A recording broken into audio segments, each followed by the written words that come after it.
And Solon actually wanted to publish a dialogue about Atlantis which was passed to him by the Egyptians. However, he couldn't do that because of some political situations.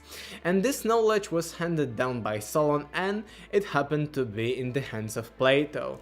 And Plato describes Atlantis as being a land that existed 9,000 years before Solon, and Solon lived about 600 to 500 years BC. Therefore, the Atlantis existed about 9,600 years BC.